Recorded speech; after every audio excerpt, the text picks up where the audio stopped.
कोई प्रॉब्लम अभी तक क्लासेस में regarding with preamble, schedule, union and it's territories, salient features, historical background, कोई भी प्रॉब्लम अभी तक? देखो अगर नहीं है तो let's start with citizenship. Okay, citizenship में मैंने लास्ट टाइम आर्टिकल्स आपको लिखवा दिए थे और यहां तक भी मैंने आपको बताया था कि they are not so much important. Like वो वाले आर्टिकल्स आपको पूछे नहीं जाते हैं, आपसे पूछा जाएगा विद रिगार्ड टू कि how a person can acquire a citizenship. आपसे पूछा जाएगा कि सिटीजनशिप टर्मिनेट कैसे होती है, और मोर ओवर आपसे एनआरआई के बारे में पूछा जा सकता है, मैक्स टू मैक्स, और न्यू जो हमारे पास सीएए आया है उसके रिगार्डिंग क्वेश्चंस पूछे जा सकते हैं। अदरवाइज जो बेसिक आर्टिकल्स हैं वो नहीं पूछे जाते हैं, अभी तक नहीं पूछे गए हैं। लाइकवाइज कि आर्टिकल 1 to 4 पूछे जाते हैं, सेम 5 to 11 नहीं पूछे जाते। अगेन फंडामेंटल राइट्स उतने ही ज्यादा इंपॉर्टेंट हो जाते हैं। याद रखिएगा आपको क्या पढ़ना है क्या नहीं पढ़ना है, दे आपको चूज ही होना पड़ेगा यहाँ पर। ओके, तो हेडिंग डालिए acquisition of citizenship, acquisition ACQUI, ACQUISITION, acquisition of citizenship. Okay, like जैसे मैंने अभी आपको बताया था कि आर्टिकल 11 में हमारे पास पार्लियामेंट पे पावर है कि वो बताएगी कि कौन सिटीजन्स हैं और कौन नहीं है। तो पार्लियामेंट ने इसी चीज का पावर का यूज किया और अपना citizenship act amendment, citizenship act 1955 introduce किया। तो मैं जो अभी आपको प्रोविजंस बता रहा हूँ वो हमारे पास सिटीजनशिप एक्ट 1955 के अंडर है। ओके, टाइम टू टाइम इसे अमेंड किया गया है। लास्टली जो अभी आपको प्रीलिम्स में पढ़ने हैं वो यही है। लिखिए, by birth, first is by birth, a person born in India, a person born in India between 26th January 1950, 26th January 1950 to 1st July 1987, 1st July 1987। Okay, like अगर आप लोग या आपके मदर फादर इस पर्टिकुलर टाइम के बीच में Indian territory में पैदा हुए हैं तो बाय बर्थ वो इंडियन सिटीजन हैं। Got it? एक लाइन लिख लीजिए, a citizen is respective of nationality, a citizen is respective of the nationality of his parents, of his parents। Next is between 1 July 1987 to 3rd December 2004। देखो पहला हमारे पास scenario ये है, second scenario है from this to this. लिखिए, is citizen if, is citizen if either of his parents, either of his parents is citizen of India at the time of birth। Dates are important, like history में जैसे जितना date important है यहां पर भी date उतनी ही important है। Okay, if a citizen, if either of his parents is a citizen of India at the time of his birth। next लिखिए, on after, next point, on after this 3rd December 2004, on after 3rd December 2004 is a citizen if, is a citizen if both the parents are citizen, if both the parents are citizen of India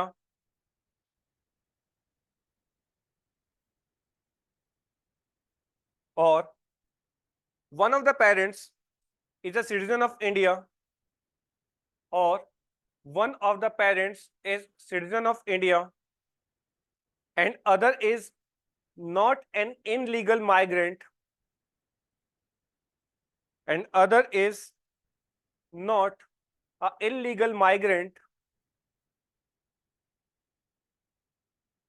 at the time of his birth, at the time of his birth. Okay? इसी के अंदर next point include कीजिए. सो ये 3 dates आपको समझ में आई. Like याद रखिएगा, डेट्स आर इंपॉर्टेंट. यहां पर इस सिनेरियो में डेट्स इंपॉर्टेंट हैं. अगेन पार्लियामेंट ने आर्टिकल 11 का यूज करके citizenship amendment act, citizenship act 1955 introduce किया. उसमें पहली कंडीशन ये रखी कि सिटीजन कब कहलाया जाएगा. फर्स्ट कंडीशन है बाय बर्थ. लेकिन बर्थ कब से कब तक? अगर हमारे पास 26 जन 1950 like commencement of the constitution से लेकर 1 जुलाई 1987 के बीच में वो पर्सन इंडिया में पैदा हुआ है, इज रेस्पेक्टिव कि उसके पेरेंट्स कहाँ के हैं. लाइक कोई हो, क्या पता चाइना से आया हो, मदर चाइना से आई है, फादर अफ्रीका से आए हैं, लेकिन उसका जन्म इंडिया में हुआ है, तो वो बाय बर्थ इंडियन सिटीजन कहलाएगा. देन इसके बाद जो नेक्स्ट है दैट इज 1 जुलाई टू 3 दिसंबर 2004. यहां पर एक पेरेंट्स का लाइक मदर हो या फादर हो, उनका इंडियन सिटीजन होना जरूरी है.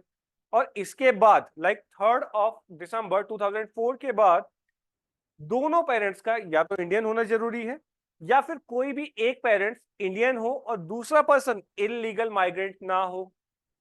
ये चीज समझ रहे हो आप? इलीगल माइग्रेंट ना हो तब वो पर्सन हमारे पास इंडियन सिटीजन कहलाएगा. Dates are important. आपके पास क्वेश्चन कई बार फॉर्मुलेट हुए हैं डेट्स के रिगार्डिंग. आईएएस ने एक बार क्या किया था, ईयर चेंज कर दिया था. 1987 से 86 लिखा था.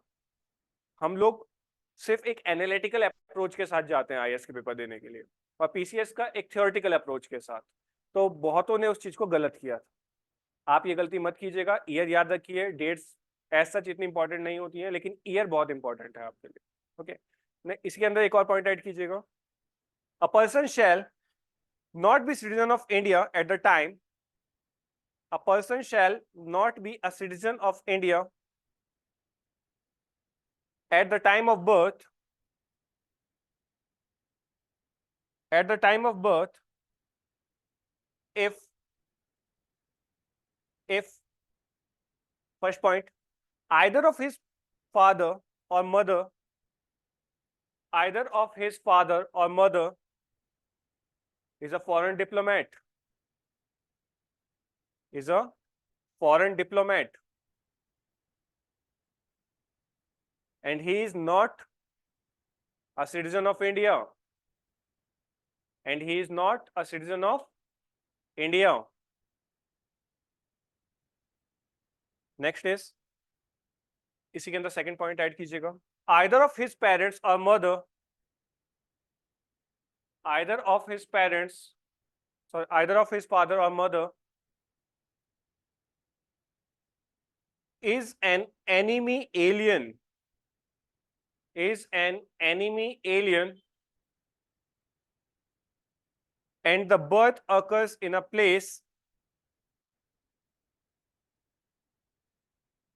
then under the occupation by the enemy, under the, दोबारा सुनिए, either of his father or mother is an enemy alien and the birth occurs in a place then under the occupation by the enemy. Okay, यहां पर एक word use हुआ है enemy alien. एक होता है फ्रेंडली एलियन. एलियन वो नहीं है जो दूसरे ग्रह से आया है, लाइक कोई मिल गया का जादू, वो नहीं है यहाँ पर. ठीक है. पॉलिटिकल थ्योरी में एक स्टेट को फॉर्मुलेट करने के लिए उसकी पॉपुलेशन सबसे ज्यादा इंपॉर्टेंट होती है. पॉलिटिकल थ्योरी एक चैप्टर है, अपने आप में एक डिसिप्लिन है. तो कोई भी बंदा, कोई भी पर्सन जो हमारी टेरिटरी से बिलोंग नहीं करता, in political theory that is known as alien.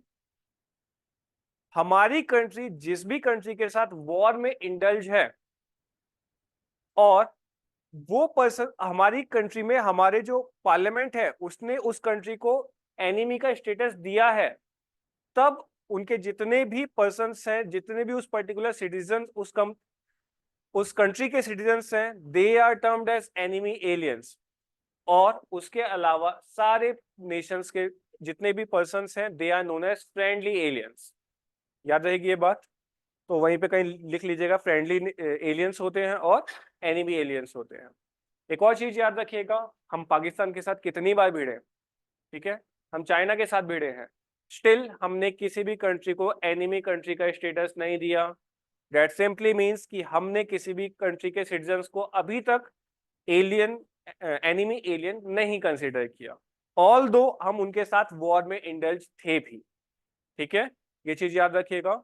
इसका आपको बेस्ट एग्जांपल सुषमा स्वराज के टाइम पीरियड पे देखने के लिए मिलेगा कि कंडीशन बन गई थी इंडिया एंड पाकिस्तान की वॉर टाइप की, तो वहां के कुछ एजुकेशन से रिलेटेड जो पर्सन्स थे, लाइक स्टूडेंट्स थे, वो दिल्ली में थे, तो सुषमा स्वराज ने उनका टिकट खुद से कराया, ऑल दो हम उन्हें एक्वायर कर सकते थे, तो उन्होंने खुद से भेजा और उसके बाद रिलेशन थोड़े स्टेबलाइज हुए। 2017 की बात है। ओके, नेक्स्ट पॉइंट लिखिएगा, bye decent. Bye decent, by birth इतना ही है, bye decent a person born outside will be considered as citizen.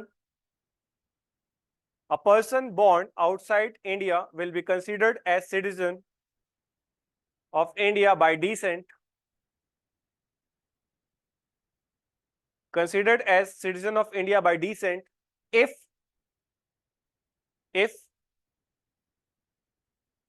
between 26th January 1950, if between 26th Jan 1950 and 10th December 1992 and 10th December 1992, point wise लिखिएगा first point, if his father was the citizen of India by birth, if his father was citizen of India by birth at the time of his birth,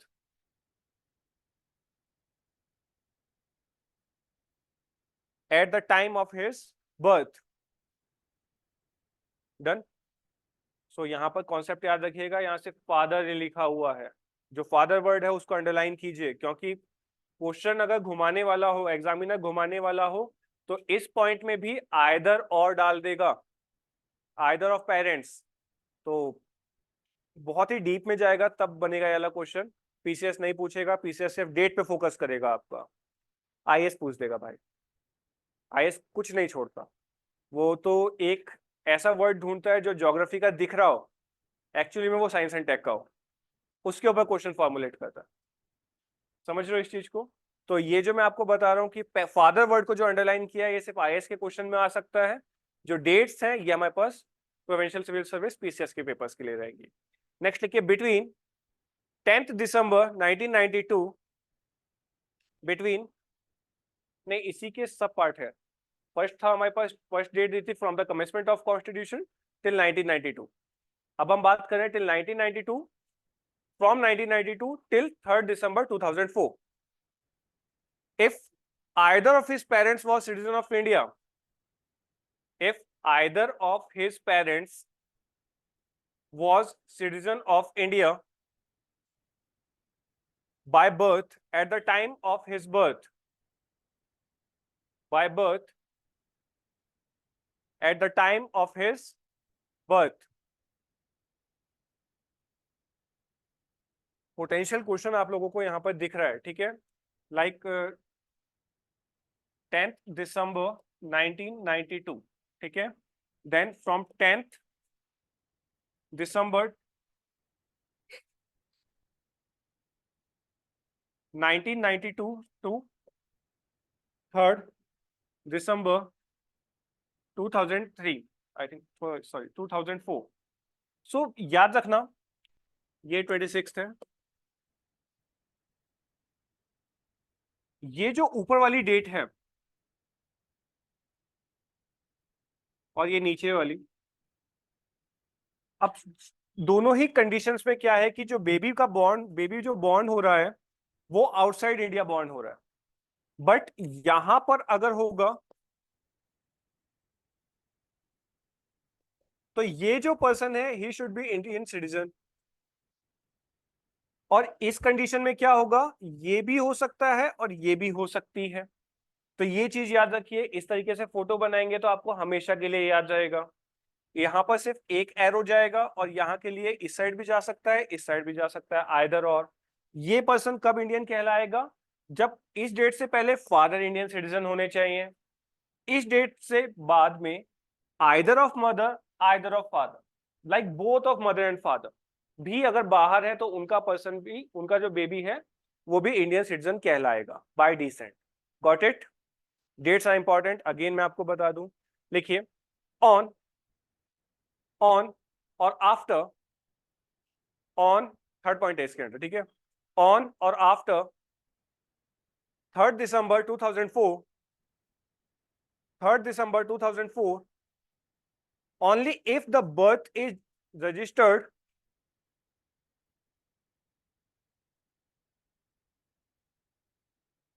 only if the birth is registered in an Indian consulate,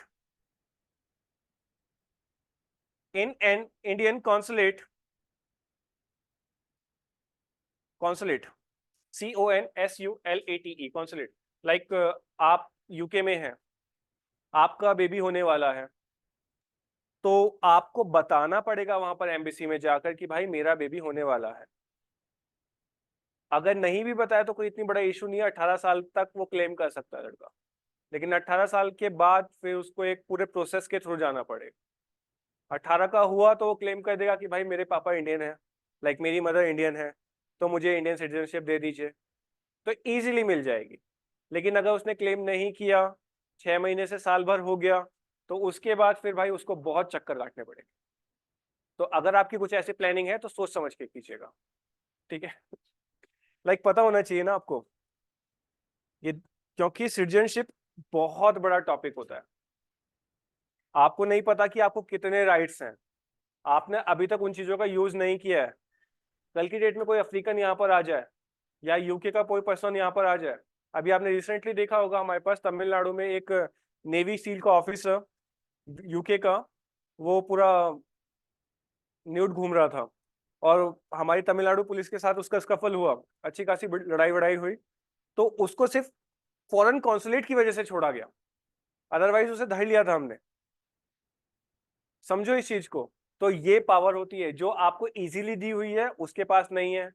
अगर वो बेचारा धरा गया यहाँ पे तो बस फिर उसको छोड़ने के लिए उसकी एम्बेसी हमसे नाक रगड़ेगी, ठीक है, ये चीज याद रखिएगा। अच्छा, इसे ऐसे नहीं लिख सकते वहां पे पेपर्स में, वहां पर आपको अच्छे अच्छे केसेस बताऊंगा जो लिखने हैं, ये सिर्फ याद रखो अपनी अंडरस्टैंडिंग को और डेवलप करने के लिए कि अभी रिसेंटली क्या हुआ है, ठीक है। इसमें लिखिए आगे, Indian consulate with in 1 year, with in 1 year from, within 1 year from the date of the birth, within 1 year from the date of the birth, or within the permission, or within the permission of the central government, within the permission of the permission of the central government, after the expiry of the said period, after the expiry of the said period, done. Next लिखिए, इसी के अंदर further second point add कीजिएगा, further the parents have to declare in writing, further इसको important कीजिएगा, ये IAS पूछेगा, even mains में भी सिटीजनशिप के रिगार्डिंग जब क्वेश्चंस बनते हैं तो ये पैराग्राफ से आप स्टार्टिंग करते हैं, okay. Further the parents have to declare in writing that the minor does not hold passport of authority, that minor does not hold passport of authority, काट के that the minor does not hold the passport of any other country. Okay, so ये जो line है, it is important, bit important. Again, dates are important, years are important for prelims of PCS. जो बाकी चीजें मैं आपको बता रहा हूँ अंडरलाइन करने के लिए, वो सिर्फ IAS के लिए। फिर बोल रहा हूँ, पेपर देने से पहले आपको चूज ही होना पड़ेगा।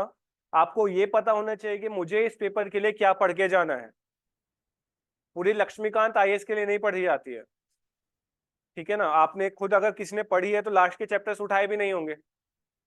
सेंटर स्टेट रिलेशन, पार्लियामेंट, कोई ज्यादा घुसा ही नहीं है उस चैप्टर्स में।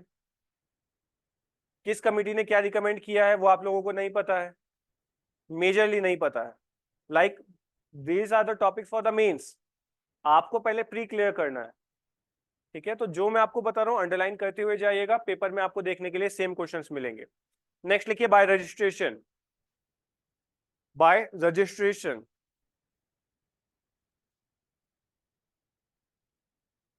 ठीक है। Following person can acquire citizenship by registration. Following peoples can acquire citizenship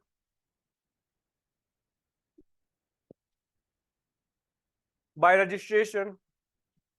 first, person of Indian origin. आपने देखा होगा ना, कोई लाइक कमला हैरिस, हम क्लेम करते हैं इंडियन है। ऋषि सुनक, हम क्लेम करते हैं इंडियन है। अब तो वो भी कहते हैं कि चलो मैं इंडियन डिसेंट का हूं। मतलब पाकिस्तान भी क्लेम करता है कि वो इंडियन है, वो पाकिस्तानी है। कमला हैरिस का भी सेम कॉन्सेप्ट है। पाकिस्तान कहता है कि अगर इंडिया हमारा होता तो ये पाकिस्तानी है। समझ रहे हो, ये जस्ट बिकॉज ऑफ डिसेंट होता है। हमारे पूर्वज लाइक हमारे इंडियंस रहते हुए कभी जो पर्सन ने माइग्रेट किया था वहां पर, और जो पर्सन उसी कलर, उसी कास्ट, उसी क्रीड का है, तो उसके पास कुछ रेफरेंसेस होते हैं कि वो इजीली हमारे इंडियन टेरिटरी की सिटीजनशिप एक्वायर कर सकता है। और जो भी बड़ी बड़ी पोस्टों पे चला जाता है तो उसके लिए हमारे पास भी एक सॉफ्ट कॉर्नर होता है, सो डेट कि वो हमारी इकोनॉमिकल प्रोस्पेरिटी में साथ दे, सोशल कंस्ट्रक्शन में साथ दे, हर एक डेवलपमेंट के स्टेटस में वो हमारे साथ खड़ा हो। लाइक सुंदर पिचाई, अब गूगल के सीईओ के साथ साथ जब भी वो इंडिया आते हैं, हमारा एक हमेशा सॉफ्ट कॉर्नर रहता है कि यार ये बंदा इंडिया में आया तो कुछ ना कुछ डेवलपमेंट के रिगार्डिंग बोल के जाएगा, और वो करते भी हैं ऐसे सेम चीज। लाइक अभी जब वो इंडिया में आए थे तो उन्होंने 8,000 करोड़ का बोला था कि यहाँ पर गूगल इन्वेस्ट करेगा। सिमिलरली कमला हैरिस, वो थोड़ी सी है वैसे, लाइक इंडियन को नहीं सपोर्ट करते हैं, बट हमारे लिए एक सॉफ्ट कॉर्नर है। जैसे जब वो हमारे पर्सन्स यहाँ से वहां गए थे तो कौन सी आर्ट फॉर्म हमने यूज करके उनको प्रेजेंट की थी, वो भी क्वेश्चन में आ सकता है। और वो क्वेश्चन आया भी था पीसीएस में, तमिलनाडु पीसीएस में। तो क्वेश्चन अगेन बहुत डाइवर्स रहते हैं। आपको ये समझना है कि हमें किस पर्सन के बारे में पढ़ते हुए क्या हम उनके रिगार्डिंग देख सकते हैं। ऋषि सुनक का पढ़ते हुए आपको पूरा पंजाब का हिस्ट्री पता होना चाहिए। कमला हैरिस का पढ़ते हुए पूरा का पूरा जो द्रविड़ नाडु था, केरला, कर्नाटका, तमिलनाडु, इनका भी एक ब्रीफ हिस्ट्री होना चाहिए, ठीक है। तो इसमें लिखिए first of all, person of Indian origin if, important है, if he or either of his parents, underline कीजिएगा, either of his parents born in, again underline, undivided India, born in undivided India, or such other territory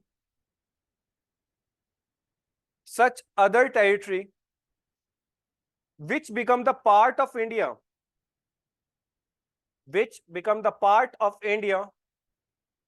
after 15th August 1947, after 15th August 1947, समझ के चलना, Puducherry was there, ठीक है, Goa was there, Sikkim was there. ये सारी territories हैं जो हमने इंडिपेंडेंस के बाद ली है। तो यहाँ के जितने भी पर्सन्स हैं वो ऑटोमेटिकली सिटीजन ऑफ इंडियन हो चुके हैं, क्योंकि इंडियन गवर्नमेंट ने उस टेरिटरी को एक्वायर किया है, पोजेस किया है, तो वहां के जितने पर्सन हैं ना चाहते हुए भी वो इंडियन टेरिटरी के हो चुके हैं। Got it? इसके अंदर पॉइंट्स लिखिए। First point, who are ordinarily recent resident, who are ordinarily इसके अंडर है, like person of Indian origin होना चाहिए, पर्सन जो कि अगर वो खुद है तो अच्छी बात है, नहीं तो उसके पेरेंट्स अनडिवाइडेड इंडिया में बॉर्न होने चाहिए। नाउ अब कब उसको सिटीजनशिप मिलेगी? जब वो यहाँ पर रहते हुए 7 साल हो जाएंगे, तब वो रजिस्ट्रेशन के लिए अप्लाई कर सकता है। Got it? तो यही लिख रहे हैं हम, लिखिए, who are ordinarily resident in India for 7 years, for 7 years before making application, before making application। Second point लिखिए इसके अंदर, और who are ordinarily reside resident, or who are ordinarily resident in any country or place, any country or place outside undivided India, outside undivided India। Done? इसमें star point बना के लिखिएगा। Person who are married to citizen of India, person who are married to citizen of India and who are ordinarily resident in India, who are ordinarily resident in India for 7 years, for 7 years before making application under this section, under this section। Done? एक और start point लिखिए, minor children's whose both parents are Indian citizens, whose both parents are Indian citizens under this section, under this section, like at the age of 18 he can apply for Indian citizenship।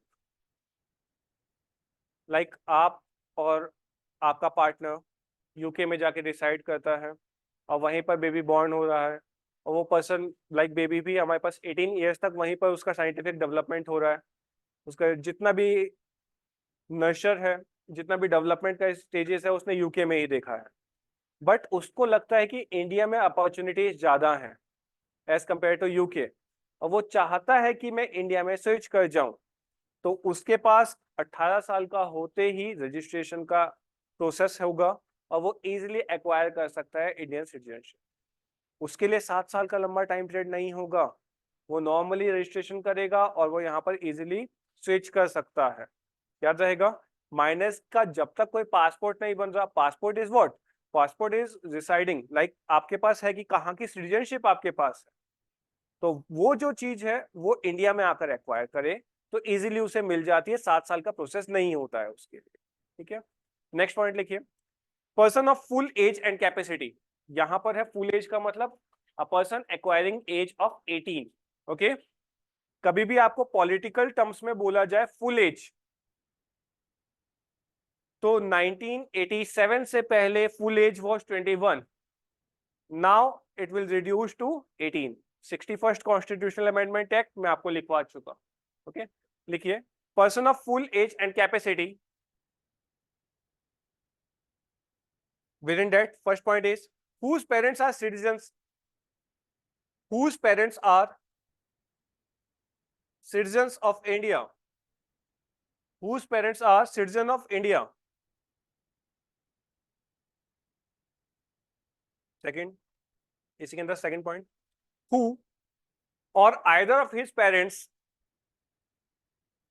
who or either of his parents was earlier citizen of independent India.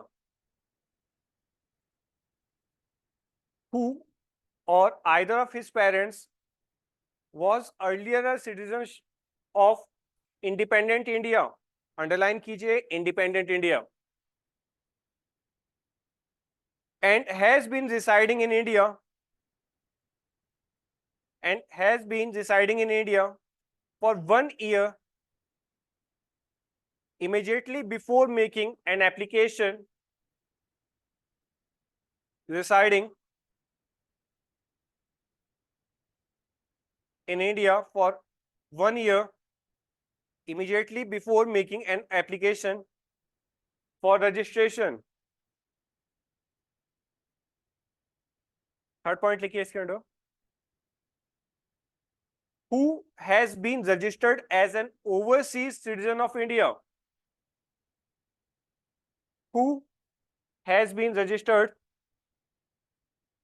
as the overseas citizen of India for 5 years. Citizen of India, man. Overseas citizen of India for 5 year. Underline कीजिएगा 5 year. Question बनाने वाला इसको 7 year और 1 year में हिसाब के दिखा के रखता है आपको, तो बिल्कुल भी डिलेमा में नहीं फंसना है. ईयर्स याद रखने हैं और कितना ड्यूरेशन है. जो अंडरलाइन करवा रहा हूं वो क्रैम्प होना चाहिए आपको. ठीक है, अंडरलाइन कीजिएगा 5 years. And who has been residing in India. हाँ जी. And who has been residing in India for 1 year before making an application of registration. Before making an application of registration. Okay, next लिखिए by naturalization. By naturalization.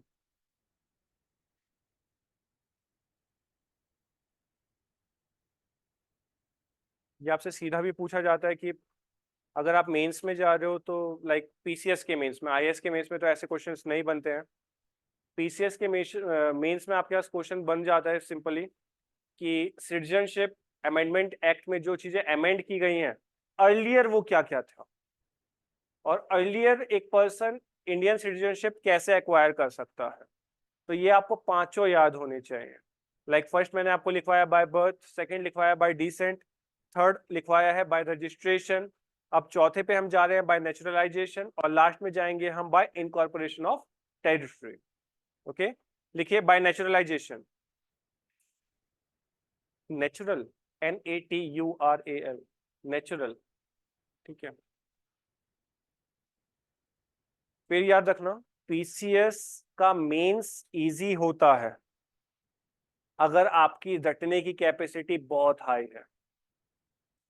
ठीक है, आपसे like question की demand बताता हूं मैं आपको. पीसीएस में पूछा जाएगा क्या क्या प्रोविजंस हैं किसी भी पर्सन को इंडियन सिटीजन बनने के लिए, क्या क्या प्रोविजंस हैं हमारे पास. तो इट वाज देयर, जो मैं आपको लिखवा चुका हूं, आपको सिर्फ कॉपी पेस्ट करना है वहां पर. लेकिन डिमांड चेंज हो जाती है आईएएस के पेपर में. वहां पर आपसे पूछा जाता है कि क्या क्या प्रोविजन होने चाहिए सो डैट कि बाकी पर्सन सोशल इक्विलिब्रियम बना रहे, इकोनॉमिकल इक्विलिब्रियम बना रहे. तो आप क्या क्या चाहते हैं कि क्या क्या कंडीशंस हों. अप्रोच देख रहे हो, एक में है कि जो बन चुका है वो आपको सिर्फ कॉपी पेस्ट करना है, और दूसरे में क्या है कि आपकी एनालिटिकल थिंकिंग पूछी जा रही है कि कल अगर आप पॉलिसी मेकिंग करेंगे तो क्या सोशल कंस्ट्रक्शन को अपने दिमाग में रख पाएंगे, क्या सोसाइटी को उस लेवल पर सोच सकते हैं आप. आपके दिमाग में एक इकोनॉमिकल एक्सपेक्ट भी होना चाहिए कि इतने सारे लोग आएंगे, हमारे लोगों की नौकरियां खाएंगे, तो हमारे वाले कहां जाएंगे. समझ रहे हो, ये जो थिंकिंग है ये एनालिटिकल है, और जो मैं लिखवा रहा हूं ये थ्योरेटिकल है. तो ये क्वेश्चंस का थोड़ा डिफरेंस रहता है. कोशिश कीजिएगा कि आप दोनों एस्पेक्ट में सोचते हुए चलें. ठीक है, सिटीजनशिप अमेंडमेंट एक्ट 2019 जो अभी इंप्लीमेंट हो चुका है वो आपका एनालिसिस है। जो मैं आपको लिखवा रहा हूं ये आपकी थ्योरी है। Got it? नहीं आया कोई दिक्कत नहीं, सर लिखवाएंगे आप, ठीक है। इससे ज्यादा नहीं समझाऊंगा ना, टाइम वेस्ट होगा हमारा। लिखिए, बाय नेचुरलाइजेशन, लिखिए, citizenship of India by naturalisation, by naturalization can be acquired by a foreign, can be acquired by a foreigner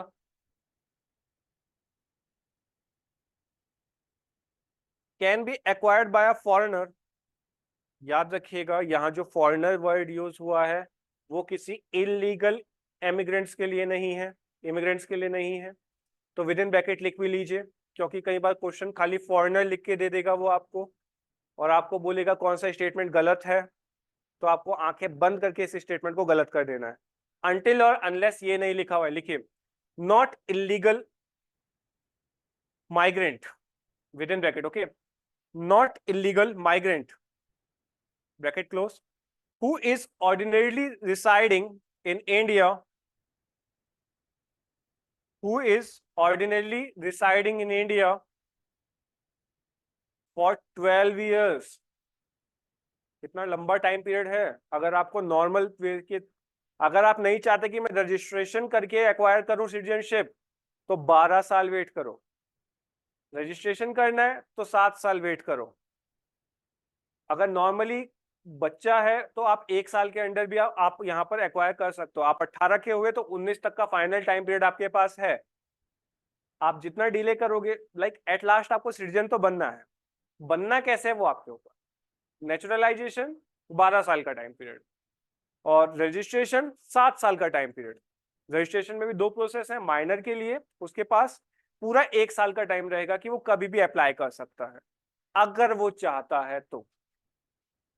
मेरे को नहीं लगता अगर आप में से कोई बंदा बाहर गया यूके जैसी कंट्री में या फिर अमेरिका जैसी कंट्री में, ऑस्ट्रेलिया जैसी कंट्री में, उसके बाद उसने वहां पर पूरी तरीके से एजुकेशन करी और उसकी नानी का घर यहाँ है, तो अपनी नानी के यहाँ छुट्टियां बिताने के लिए अगर वो यहाँ आता है तो आप सोच सकते हो कि क्या वो इंडियन सिटीजनशिप एक्वायर करेगा। सोचो। आपके आपको लगता है नहीं करेगा, पर डेटा बोलता है कि ऐसे बहुत लोग करते हैं। उन्हें लगता है कि यहाँ की एजुकेशन थोड़ी सी कम है, इस वजह से यहाँ पर अपॉर्चुनिटीज उनके लिए ज्यादा है। और इसके जस्ट कंपैरिजन में, अगेन ये सब मेंस को टाइप ऑफ कॉन्सेप्ट जहां पर आपको ये डेटा वेटा लिखना पड़ता है, और इसके कंपैरिजन में इंडियंस क्या सोचते हैं कि यहाँ पर उस लेवल की इकोनॉमी नहीं है। अगर हम बाहर जाके झाड़ू भी लगाएंगे या फिर हम पोस्टमैन भी बनेंगे या फिर हम नॉर्मली गार्ड भी बनेंगे तो यहाँ के नॉर्मल इंजीनियर से 3 गुना ज्यादा पैसा कमाएंगे। सिर्फ थिंकिंग का चेंज है। लाइक हम सोचते हैं यहाँ पर एम्प्लॉयमेंट नहीं है, वो बंदा सोचता है कि यहाँ पर एम्प्लॉयमेंट की कमी नहीं है। हमारी इकोनॉमी उतनी बेटर नहीं है जितनी बाकी कंट्रीज की है, हम ये सोच के अपनी सिटीजनशिप नॉर्मली टर्मिनेट कर देते हैं।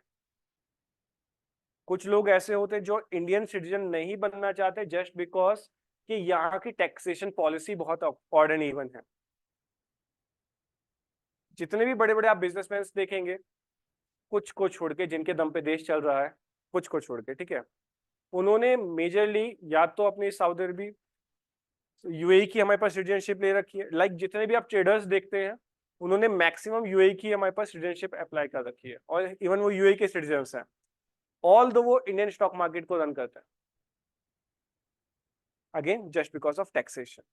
तो दिमाग में रखिएगा, मेंस में अगर पॉइंट आते हैं कि क्यों पर्सन इंडियन सिटीजनशिप को टर्मिनेट कर रहे हैं अपने आप से, खुद से रिनाउंस कर रहे हैं, तो आप ये चीजें लिखेंगे वहां पर, ठीक है। सो अर्थक्वेक आया ताइवान में अभी अभी, अपडेट रहिएगा, क्वेश्चन ताइवान के रिगार्डिंग बन सकता है, अभी अभी आया, ठीक है।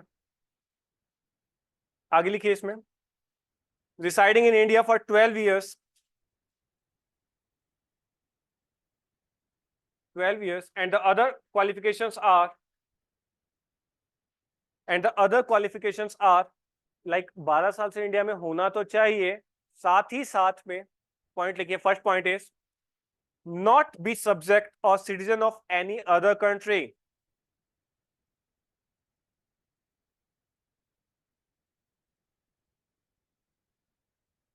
Not be subject or citizen of other country. Second point, renounce the citizenship of other country, renounce the citizenship of other country in the event of his application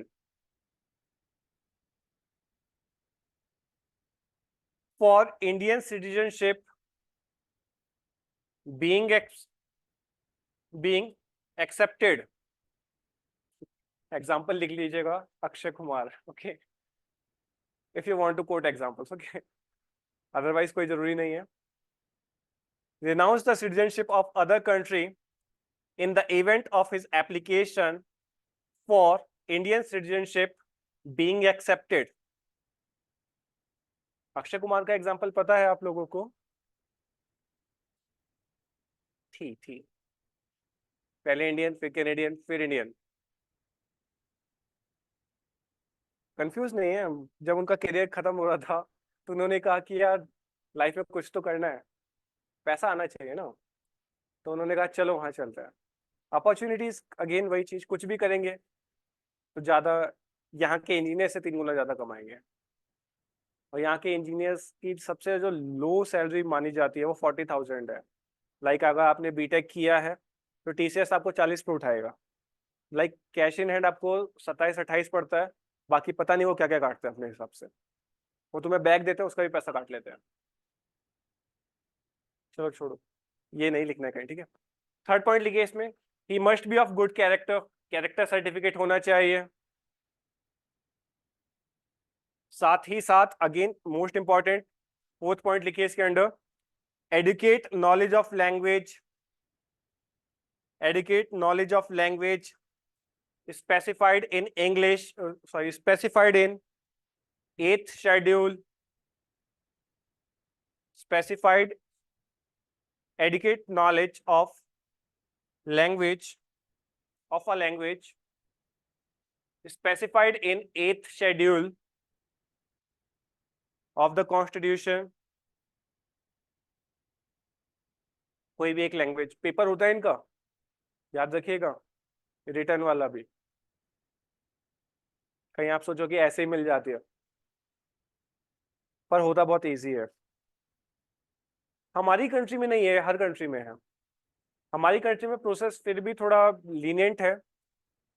मेरा एक दोस्त है, वो नीदरलैंड में है, लाइक जस्ट आफ्टर 10th वो चला गया था यहाँ पर, उसने पॉलिटेक्निक का डिप्लोमा किया 10th के बाद, और उसने सीधा वहाँ पे नीदरलैंड में जॉब पकड़ा। तो नियर अबाउट उसको 6 हो चुके हैं वहाँ पर, तो अभी 7th ईयर रनिंग है। तो उसने इंडियन सिटीजनशिप टर्मिनेट कर दी है और सीधा वहाँ की सिटीजनशिप एक्वायर कर रहा है। तो वो बताता है कि जैसे हमारे यहाँ एसएसबी में जीडी होता है, ग्रुप डिस्कशन, सिमिलरली वहाँ की लैंग्वेज इस तरीके से चेक होती है कि क्या आप कंफर्टेबल हैं, और राइटिंग में अलग होती है। उनके 2 तरीके के टेस्ट होते हैं, ओरल भी होता है, साथ में रिटर्न भी होता है।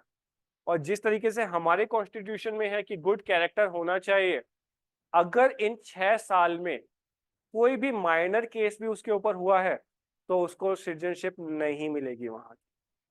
सेम हमारे केस में भी है। मान लो तुम किसी और देश में गए, तुमने किसी का खून कर दिया और तुम्हें 2 साल से ऊपर की सजा हो गई, तो इंडियन गवर्नमेंट भी तुमसे मुंह मोड़ लेगी, ठीक है। तुम मतलब कोई भी हो सकता है, कोई भी हीनियस क्राइम हो में अगर इन्वॉल्व। अभी आएंगे टर्मिनेशन पे। नेक्स्ट लिखिए, लास्ट पॉइंट इसके अंदर, बाय नेचुरलाइजेशन में intention to reside in India. Fifth point भैया इसके अंदर 4 पॉइंट हो चुके हैं। Fifth point is intention to reside in India or to enter into, or to enter into or continue in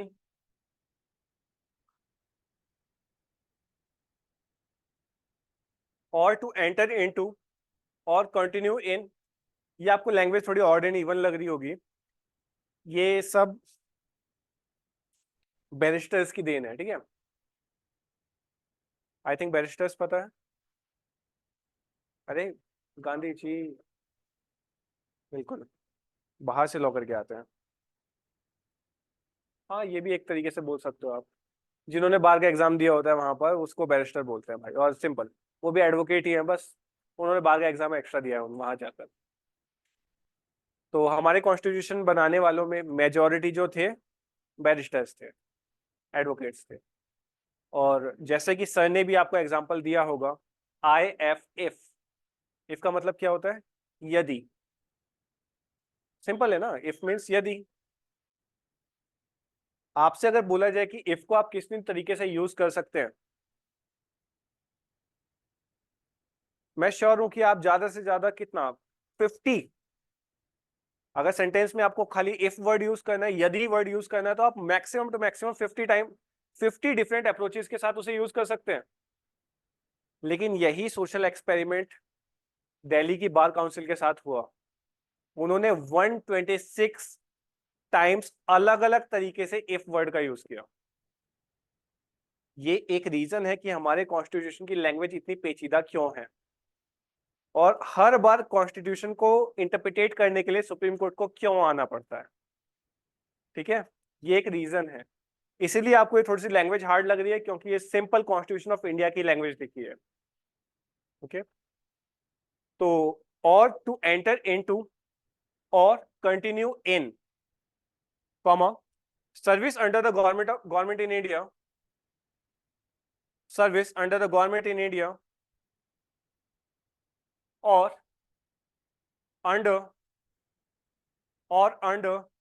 an international organization or under international organization of which India is a member, of which India is a member. Done?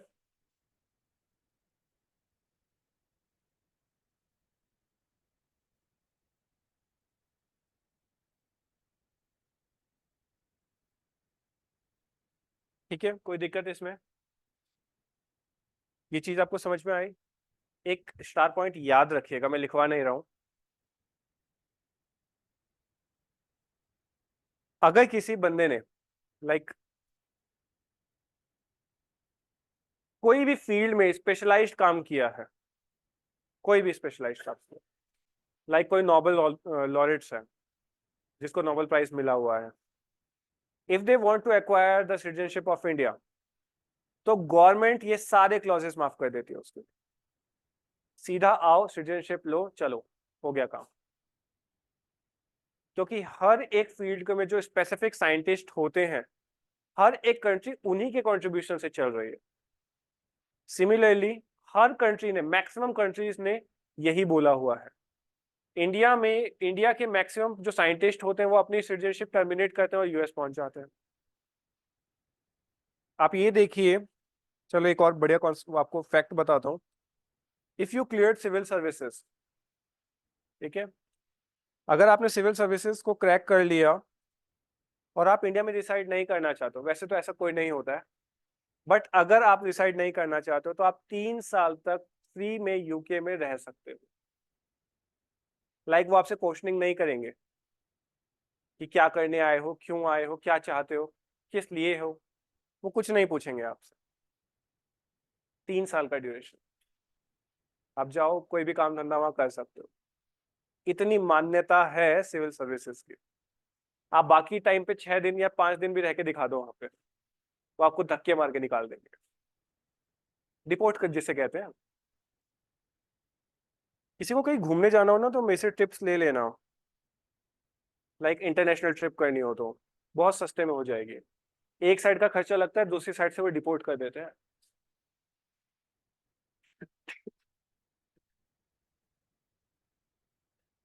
ठीक है, एक full fledge plan बना के तैयार रखूंगा, जिसमें near about 8 to 10,000 में आप कोई भी कंट्री विजिट कर पाओगे जो कि आसपास है आसियान वाली, और 30 to 40,000 में यूरोपियन कंट्री का बजट रखेंगे। पूरा फुल फ्लैज प्लान। सिर्फ एक साइड का जाते हुए लगेगा, अरे नहीं सिर्फ एक साइड का, सिर्फ एक सिंगल साइड का, बाकी दूसरी साइड से तो वो खुद ही भेजेंगे।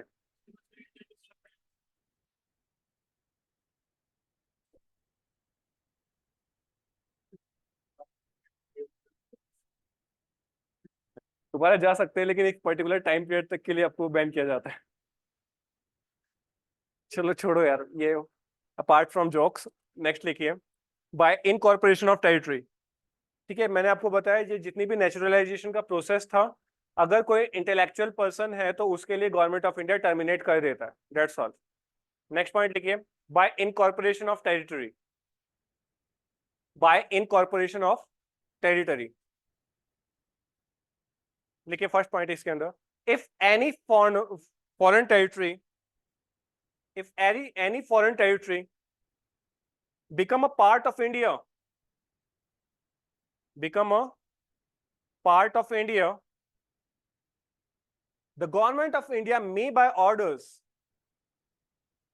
the government of India may by orders notified in official gazette, become a part of India, the government of India may by orders notified in official gazette specify the person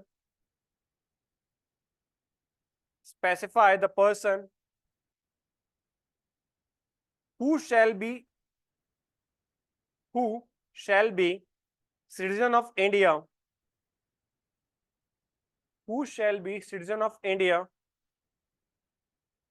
by reasons of their connection, by reasons of their connection with that territory, with that territory, and those persons shall be citizen of India, underline कीजिएगा इस line को, and those person shall be citizen of India as from the date specified in the order, as from the date specified in the order. Assam Accord सुना है? Assam Accord, that is the example of this particular point. Even Puducherry, लिखिए example, when Puducherry become a part of India, when Puducherry become the part of India, people of Puducherry become the citizen of India. The people of Puducherry become citizen of India.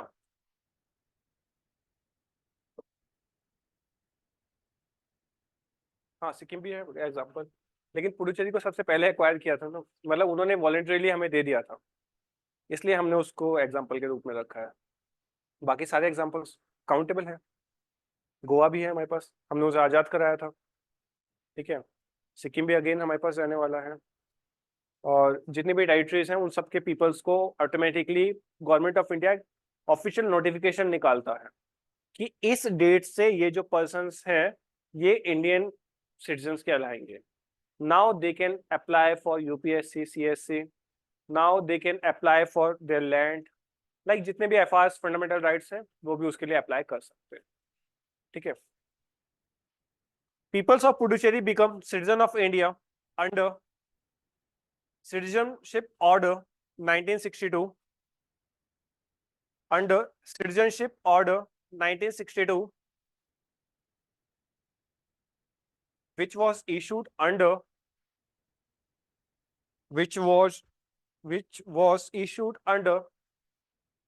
Citizenship Act 1955, Citizenship Act 1955, okay. So these are the 5 points जिस तरीके से एक person Indian territory को acquire कर सकता है, like उसका citizen बन सकता है, ठीक है। याद रखिएगा क्या क्या 5 तरीके हैं। पहला है हमारे पास बाय बर्थ, बर्थ के लिए जो इंपॉर्टेंट डेट है that is from commencement of constitution to 1 July 1987. Okay, then first जहां पर हमारे पास कोई कहीं का भी पर्सन हो वो बस इंडिया में पैदा हो इतना काफी है. सेकंड हमने डेट बोली थी 1 जुलाई 1987 से लेकर 3 दिसंबर 2004.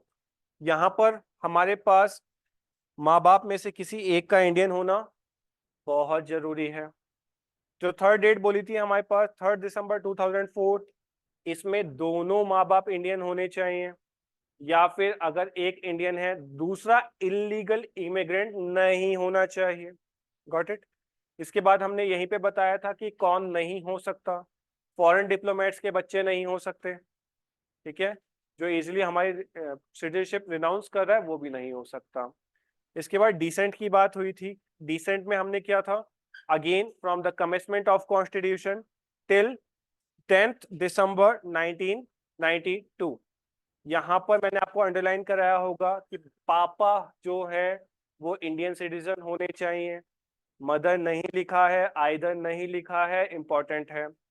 देन फ्रॉम 10 दिसंबर टिल 3 दिसंबर 2004 यहाँ पर आइदर ऑफ पेरेंट्स हो सकते हैं. ठीक है, एंड देन थर्ड के बाद हमारे पास कोई भी पर्सन है लेकिन उसे रजिस्टर करवाना पड़ेगा कॉन्सुलेट में with in a year. Okay, now इसके बाद हमने क्या था, रजिस्ट्रेशन के प्रोसेस पढ़े. रजिस्ट्रेशन, एक और चीज याद रखिएगा, रजिस्ट्रेशन में कमेंसमेंट ऑफ कॉन्स्टिट्यूशन वाली वर्डिंग नहीं है. यहाँ पर इंडिपेंडेंट वाली डेट है, दैट इज 15 अगस्त 1945. यहाँ पर क्या कॉन्सेप्ट है, 12 साल तक आपको रहना, वो तो नेचुरलाइजेशन में, रजिस्ट्रेशन में 7 साल तक आपको यहाँ पर रहना पड़ेगा.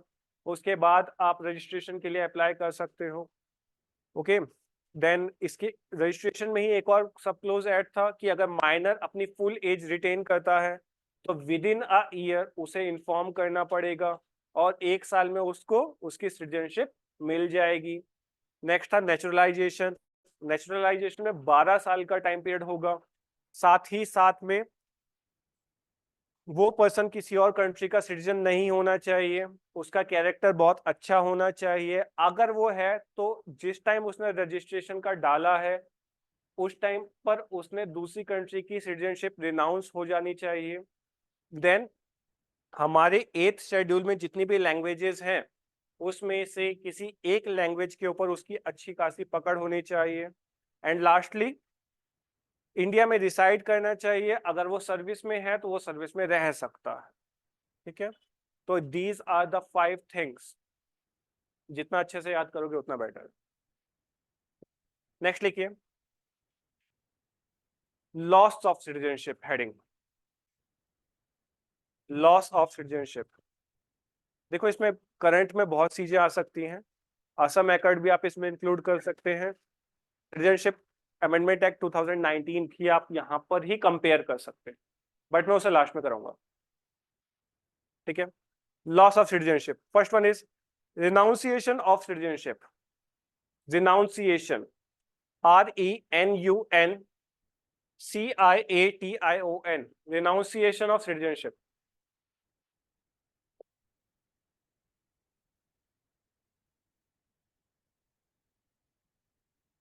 रिनाउंसिएशन मीन्स हम खुद से ही मना कर रहे हैं कि भाई मुझे नहीं चाहिए. कुछ डाउट है तो पूछिए, कुछ माइंड में फ्लक्चुएट कर रहा है या फिर कुछ. अरे पूछ सकते हो यार, मैं तो स्पेशली बोलता हूँ कि कोई डाउट है तो पूछो. कुछ है क्या? अरे पीछे बैठ के भी शर्माओगे तो क्या फायदा है. सिविल सर्विसेज में जाने के बाद ना सबसे पहला जो आपके पास क्वेश्चन मार्क आता है वो लीडरशिप का आता है. कभी पब्लिक एडमिनिस्ट्रेशन पढ़ना, आपको पता चलेगा कि क्या क्या एथिकल प्रॉब्लम्स आ जाती है इनके पास. जब आप एक एसडीएम बन के जाते हो, स्टार्टिंग में एडीएम एसडीएम बन के जाते हो, तब आपको रूल करना पड़ता है उस पर्सन को जो ऑलरेडी आपकी फादर की एज का है. वो आपको सर करके बोल रहा है आप कई बार गलत होंगे, वो आपको बताएगा, लेकिन सुपीरियर पोस्ट पे आप रहेंगे। आप सोचो कि उस पर्सन की मेंटेलिटी को चेंज नहीं किया जा सकता, उसे जैसे जो काम करवाना है वो अपने हिसाब से आपसे करवा भी सकता है। समझो इस चीज को, ठीक है। अब वहां पर आपकी लीडरशिप का रोल आता है कि आप कैसे उससे काम करवा सकते हो। यही रीजन है कभी जो हमारे पास ट्रेनिंग टाइम पीरियड पे जितने ओटीज होते हैं, ऑफिसर ट्रेनीज होते हैं, ये जब भी डेपुटेशन पे जाते हैं, इनकी सेम एज ग्रुप वालों के पास रखा जाता है, और एक दो पर्सन हमेशा ऐसे होते हैं जो इनको गाइड करते हैं। लाइकवाइज अगर आप लोग आईपीएस के लिए कोई ऑप्ट करता है और वो फ्यूचर में इजीली सेलेक्ट हो जाता है, तो कि आपको जितनी आईपीसी पढ़ाई मेन जो सर भी यू आर नॉट ऑडिबल। आवाज चल गई, आ रही है अब? हेलो, हेलो भाई, यहाँ पर यस सर, फ्लक्चुएट कर रहे।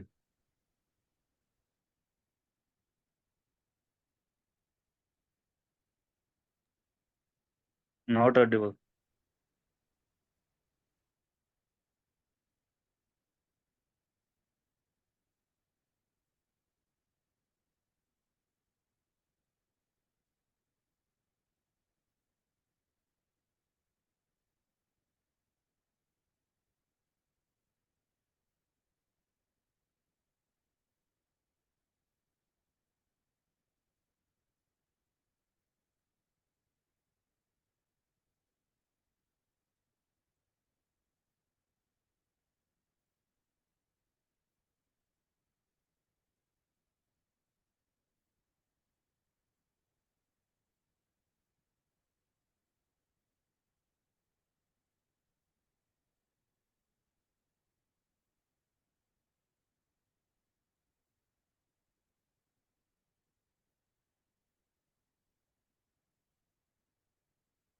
तो छोड़ो।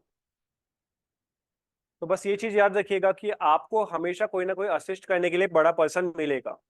जैसे जो बंदा कांस्टेबल से हेड कांस्टेबल तक पहुंचता है, उसके पास ऑलरेडी सर्विस का 30 ईयर्स का एक्सपीरियंस है। कभी उस बंदे की राइटिंग देखना और अपनी राइटिंग से कंपेयर कर लेना, ऐसा लगेगा कंप्यूटर से निकाल के दिखा रहे हैं। और उस बंदे को सारी आईपीसी, सीआरपीसी, एविडेंस एक्ट पूरे बाय डाई हार्ट क्रैम्प होते हैं। लाइक वो बैठा बैठा खुद में लॉयर होता है, ठीक है। तो मैम आप इजीली बोल सकते हैं, ये अपनी लीडरशिप की कुछ ट्रेट्स दिखाइए यहाँ पर, और सीधा खड़े होके पूछिए, ठीक है। ओके, लिखिए renunciation of citizenship. If any citizen of full age, if any citizen of full age and capacity, full age and capacity, बगल में लिख लीजिएगा 18 years, who is also a citizen, who is also a citizen or national, or national of another country, of another country, makes a declaration, makes a declaration of renouncing his Indian citizenship, of renouncing its Indian citizenship. देखो खुद से कर दे तो अच्छा है, Indian government को पता चलेगा तो वो टर्मिनेट कर देगी। टर्मिनेशन के प्रोसेस के बाद फिर आप चुनाव नहीं लड़ पाओगे और पेपर से डिबार्ड हो जाओगे, और जो इकोनॉमिक पॉलिसीज सिटीजन्स को मिलती हैं वो आपको नहीं मिलेंगी फॉर अ टाइम बिंग। सो इसलिए कुछ जो वेल पर्सन्स होते हैं वो खुद से रिनाउंस करते हैं कि मुझे इस देश की नागरिकता मिल गई है, अब मैं यहाँ की टर्मिनेट कर रहा हूँ। अब यहाँ पर व्यापार फैलाना है तो यहाँ पर एक पर्सन रजिस्टर करेगा खुद को, देन वो यहाँ पर एक व्यापार फैलाए। जैसे आपने इंडियन इकोनॉमी पढ़ते समय देखा होगा कि जब भी एफडीआई आता है तो कई सारे स्टेट्स में हमारे पास है कि आप सिर्फ 49% इंडल्ज कर सकते हैं, जबकि 51% शेयर इंडियन स्टेक होल्डर के हाथ में होना चाहिए। तो जो ज्यादा बिजनेस टाइप ऑफ पर्सन होता है, बिजनेस माइंडेड होता है, वो अपनी फैमिली, अपनी वाइफ की सिटीजनशिप इंडियन में रखता है, खुद टैक्स हेवन वाली कंट्रीज में चला जाता है, वहां पैसा कमाया, दोनों ने मिलकर एक फर्म बनाई और बढ़िया तरीके से उसे रन किया। 51% मैम के हाथ में, लाइक वुमेन के हाथ में जो उसकी वाइफ है, 49% खुद के हाथ में, और बढ़िया तरीके से रन करते हैं अपनी इंडस्ट्रीज को। ओके, सो ये चीज याद रखिएगा, खुद से तभी किया जाता है जब उसको किसी देश की नागरिकता मिल गई। कई बार नहीं भी करते हैं तो उसे टर्मिनेट किया जाता है। सेकेंड पॉइंट लिखिएगा, provided that if any such declaration, most important है, इसके ऊपर क्वेश्चंस बने हैं। Provided that if any such declaration is made during any war, is made during any war in which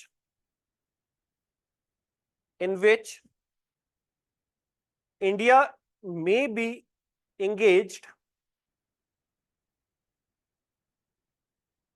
registration thereof withheld, underline कीजिएगा, withheld until the government of India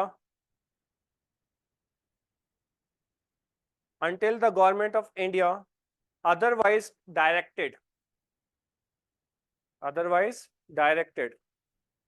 India Pakistan का war चल रहा है और ये महाशय कहते हैं कि मुझे यूके की सिटीजनशिप चाहिए, तो इंडियन गवर्नमेंट विदहोल्ड कर सकती है, करती है नहीं बोल रहा हूं मैं, कर सकती है अगर वो चाहे तो। कब तक? जब तक वॉर एंड नहीं हो रहा, या फिर जब तक वॉर चलेगा, या फिर उन गवर्नमेंट की मर्जी। ठीक है, विदहेल्ड मतलब अपने पास रख लेना। आपने एप्लीकेशन बोली कि मुझे रिनाउंस करनी है, लेकिन गवर्नमेंट ऑफ इंडिया ने बोला कि अभी हम कहीं और बिजी हैं, कर भी सकती है, ऐसा नहीं है कि नहीं करती है, वॉर के टाइम पीरियड पर भी हो जाता है, बट गवर्नमेंट ऑफ इंडिया के हाथ में है, ये गवर्नमेंट ऑफ इंडिया की पावर है कि वो विदहेल्ड कर सकती है फॉर अ टाइम बिंग। ठीक है, ये चीज याद रखिए, नॉट पॉसिबली, मतलब नॉट ऑर्डिनरीली कि ऐसा होगा ही होगा, कर सकती है वाला कॉन्सेप्ट यहाँ पर लगा, कैन वाला कॉन्सेप्ट है। ओके, नेक्स्ट लिखिए इसके अंदर, where a person ceased to be citizen of India, third point है इसके अंदर, where a person ceased to be a citizen of India, every minor child of that person,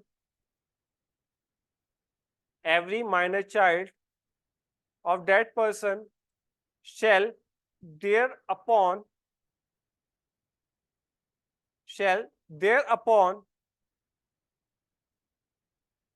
cease to be citizen of India,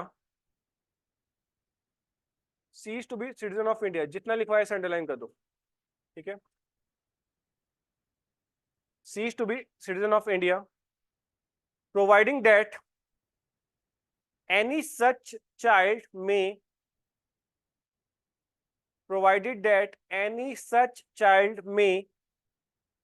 within 1 year after attainment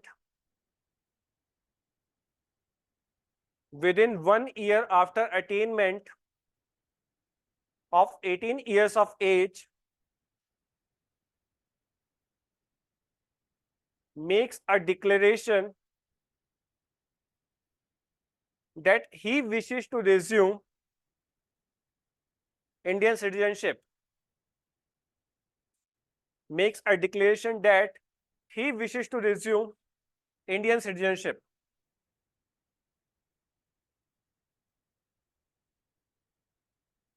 with in 1 से लेकर, फिर underline कर दो last तक, with in 1 year से लेकर again last तक underline कर दीजिए। सो ये पॉइंट सिंपल वर्ड्स में ये बोलता है कि मैं अगर फादर हूं, मेरा चाइल्ड 18 ईयर्स से कम एज का है, मैंने अपनी पूरी फैमिली की सिटीजनशिप रिनाउंस कर दी कि मैंने बोला अब मैं दूसरे देश का सिटीजन हूं, और तो सो डैट कि मेरी सिटीजनशिप आप हटा दीजिए। गवर्नमेंट ऑफ इंडिया ने भी एक्सेप्ट कर ली। अब मैंने अपनी वाइफ के साथ ये डिसीजन लिया, तो इसी बीच में जो मेरा माइनर चाइल्ड है, अल्टीमेटली उसकी सिटीजनशिप भी चली गई। अब उस लड़के को देखो, क्योंकि उसका बर्थ इंडिया में हुआ है और उस टाइम पे मैं भी सिटीजन, मेरी वाइफ भी सिटीजन, तो अब जो वो पर्सन है, लाइक जो बेबी है, जैसे वो 18 साल का होगा, टिल नेक्स्ट ईयर, लाइक अगला बर्थडे 19 साल तक, 1 साल का टाइम पीरियड है कि वो इंडियन गवर्नमेंट को बताए कि भाई मुझे इंडियन सिटीजनशिप चाहिए, मैं खुश नहीं हूं अपने माँ बाप के साथ इस दूसरे देश में, विलायत मुझे पसंद नहीं आया, मुझे अपने स्वदेश आना है, ये सब उसे बताना पड़ेगा। तो उसकी सिटीजनशिप अगेन रिज्यूम हो जाएगी। उसको किसी रजिस्ट्रेशन वाले प्रोसेस से नहीं जाना, उसको नेचुरलाइजेशन वाले प्रोसेस से नहीं जाना, उसको नॉर्मली इंडियन गवर्नमेंट को बताना है कि मेरे माँ बाप ने जो गलती करी सिटीजनशिप छोड़कर, वो मैं दोबारा नहीं दोहराना चाहता। ठीक है, नेक्स्ट लिखिए, termination of citizenship. Next point further, termination of citizenship. Any citizen of India who voluntarily acquires any citizen of India who voluntarily acquire or has at any time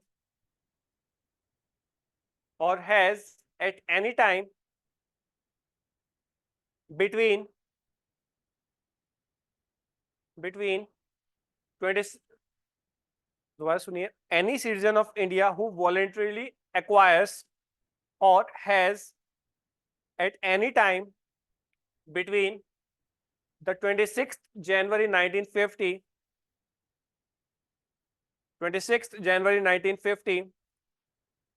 and the commencement of this act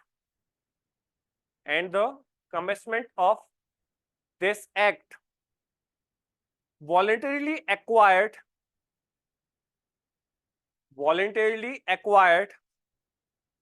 the citizenship of another country,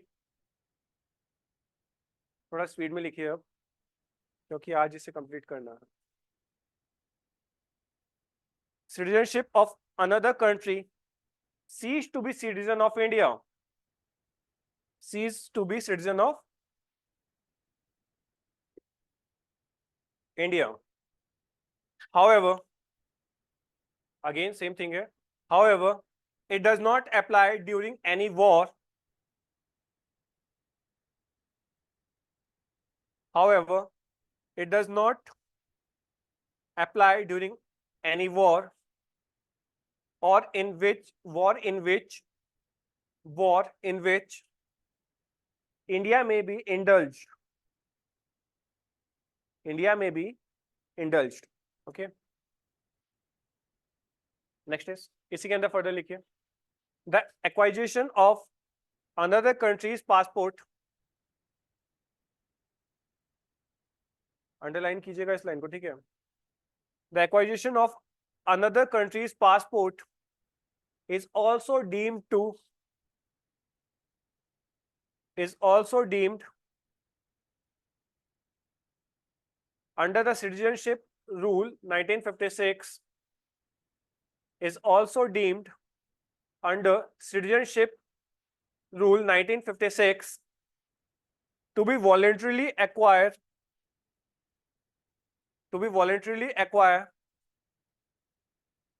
citizenship of another country। इस line को underline कीजिएगा, बस आपको पता होना चाहिए आपको passport मिलेगा ही तब जब आप किसी और कंट्री के सिटीजन हो, ठीक है। अब आप इंडिया के सिटीजन हो तभी आपके पास रिपब्लिक ऑफ इंडिया का पासपोर्ट मिलेगा, और मेरे को लगता है कि आप लोग चाहते हो कि आपको ऑर्डिनरीली ना मिले, आपको व्हाइट कलर का या फिर रेड कलर का मिले, है ना। क्या डिफरेंस होता है नॉर्मल, मतलब blue kind of things, red and white में? कौन सा?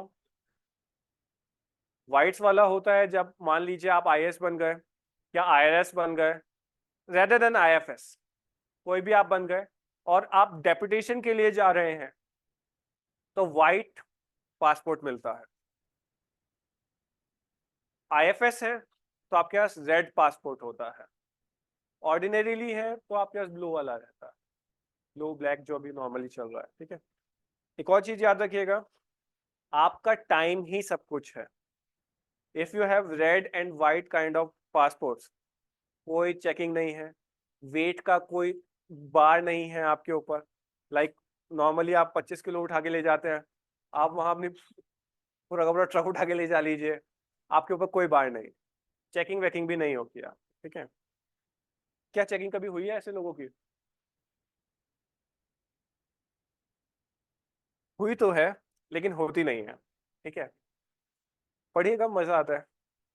मेंस में जब क्रिटिकली एग्जामिन करते हैं तब लिखना पड़ता है ये चीजें, अगेन पीसीएस में नहीं आएगा। नेक्स्ट लिखिए, डिप्राइवेशन ऑफ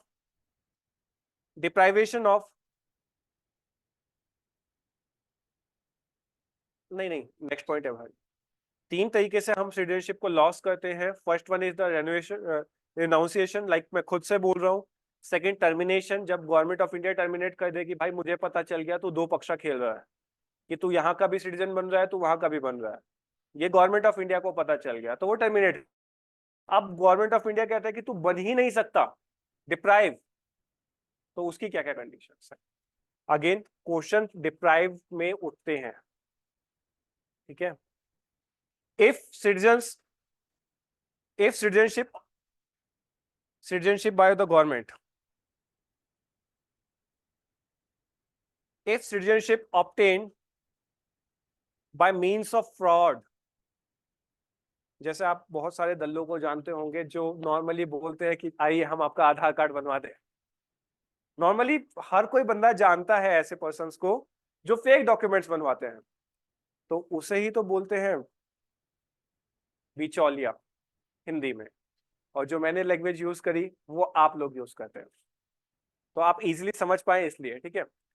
तो जब भी आप फ्रॉड तरीके से सिटीजनशिप एक्वायर करेंगे तो आपकी सिटीजनशिप टर्मिनेट कर दी जाएगी, साथ में आपको प्रिजन में भी रखा जाए, ठीक है। Means of fraud, false representation. Next point, if citizen has shown if citizen has shown himself by act or speech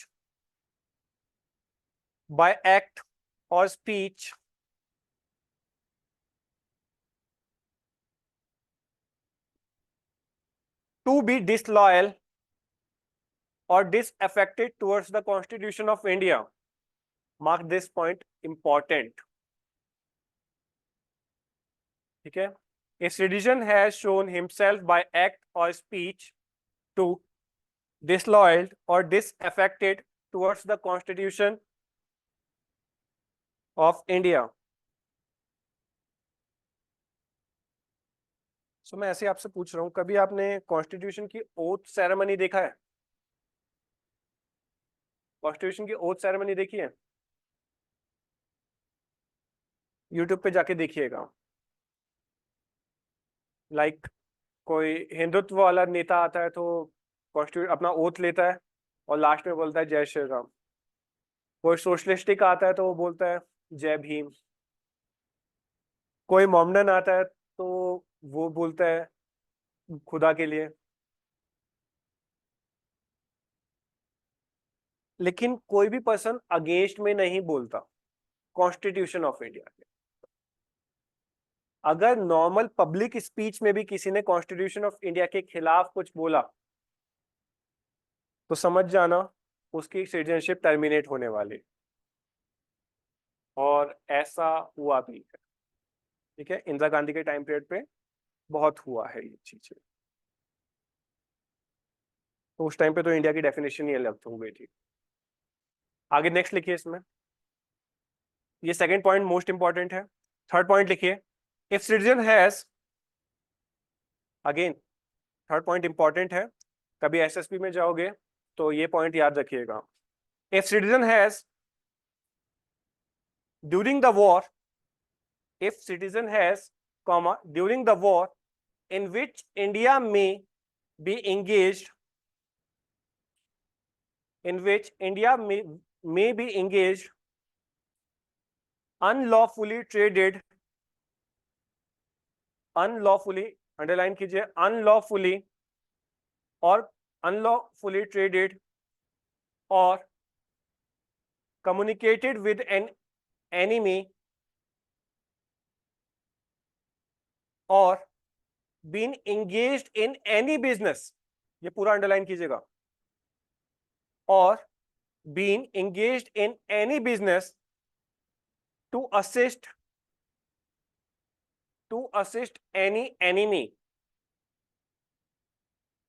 to assist any enemy. Okay, now next point is, तो यहां से तो आप समझ ही गए होंगे. सोचो हिंदुस्तान पाकिस्तान का वॉर चल रहा है और एक बिरादरी पाकिस्तान को सपोर्ट कर रही है, तो बस वो गए, तब से वो इंडियन सिटीजन नहीं कहलाए. ठीक है, गवर्नमेंट ऑफ इंडिया उनके खिलाफ प्रोसीडिंग एक्शन लेगी.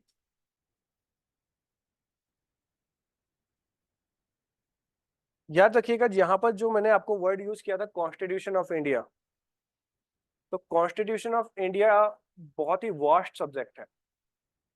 उसमें कई सारी चीजें आप पक्ष में भी हो सकते हैं, विपक्ष में भी हो सकते हैं. ठीक है, तो मेनली जो प्रियम्बल में वर्ड्स लिखे हुए हैं उनके अगेंस्ट में नहीं जाना है आपको. उसके अगेंस्ट में जाओगे तो आपकी सिटीजनशिप टर्मिनेट हो सकती है. जैसे जेएनयू का एग्जांपल आप लोगों के सामने है, तो वहां पर भी सिटीजनशिप को टर्मिनेट करने की बात की गई थी, ऑल्दो नहीं किया गया. सुप्रीम कोर्ट ने स्टूडेंट्स का हवाला दिया, बट बात ये हुई थी कि उनकी भी सिटीजनशिप को टर्मिनेट कर दिया जाना चाहिए, जस्ट बिकॉज कि वो इंडिया के पार्ट करने की बात कर रहे हैं और कॉन्स्टिट्यूशन यूनियन ऑफ स्टेट्स की बात करता. ठीक है, कोट कर सकते हैं आप लोग, लिखिए next. A citizen has with in 5 years, again important है लास्ट की लाइन इसकी. ठीक है, if citizen has with in 5 years after registration, if citizen has within 5 years after registration or naturalization has been sentenced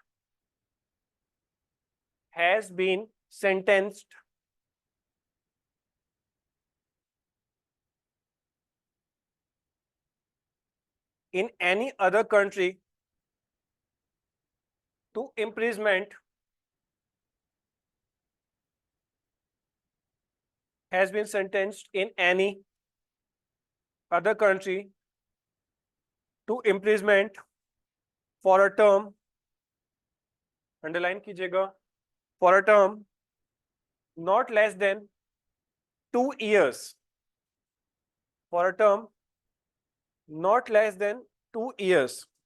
Okay, सोचो, मान के चलते हैं कि ये भैया अफगानिस्तान से आए हैं.